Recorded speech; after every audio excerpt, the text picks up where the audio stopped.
ക്ഷേത്ര ദർശനത്തിനിടെ കുടുംബത്തെ ആക്രമിച്ചു. യുവാവ് അറസ്റ്റിൽ. കൊലപാതക ശ്രമത്തിന് കേസെടുത്ത ശാന്തൻപാറ പോലീസ്.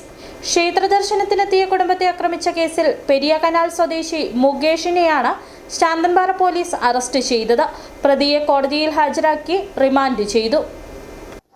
കഴിഞ്ഞ 15-ന് മുട്ടുകാട് ഗൗരീശങ്കരം ക്ഷേത്രത്തിൽ ദർശനത്തിനെത്തിയ മുട്ടുകാട് സൊസൈറ്റി മേട ചവറ്റുകുഴിയിൽ അഭിനവ് എന്ന യുവാവിനെയും കുടുംബത്തെയുമാണ് മുകേഷും കണ്ടാലറിയാവുന്ന 4 പ്രതികളും ചേർന്ന് അസഭ്യം പറഞ്ഞും ആക്രമിച്ചും പരിക്കേൽപ്പിച്ചത്. ക്ഷേത്രത്തിന് സമീപമാണ് ആക്രമണമുണ്ടായത്. അഭിനവിന്റെ കാറിന് പിന്നിൽ സഞ്ചരിച്ചിരുന്ന പ്രതികളുടെ ജീപ്പ് ഇടിച്ചതോടെ തർക്കം ആരംഭിച്ചു. തുടർന്ന് കാറിലുണ്ടായിരുന്ന അഭിനവിന്റെ പിതാവും പ്രതികളും തമ്മിൽ വാക്കുതർക്കമുണ്ടായി.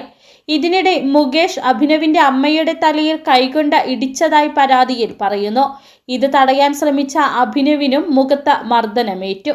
അക്രമം അതിരൂക്ഷമായപ്പോൾ 1-ാം പ്രതിയായ മുകേഷ് ജീപ്പിൽ നിന്നെടുത്ത ജാക്കി ലിവർ ഉപയോഗിച്ച് അഭിനവിന്റെ തലയിൽ അടിച്ചു. ആക്രമണം തടയുന്നതിനിടെ അഭിനവിന്റെ കൈക്ക് പരിക്കേറ്റതായും പരാതിയിൽ വ്യക്തമാക്കുന്നു. സംഭവത്തിന് പിന്നാലെ അഭിനവിന്റെ പരാതിയിൽ ശാന്തൻപാറ പോലീസ് മുകേഷിനെതിരെ കൊലപാതക ശ്രമം ഉൾപ്പെടെയുള്ള വകുപ്പുകൾ ചുമത്തി കേസെടുത്തു.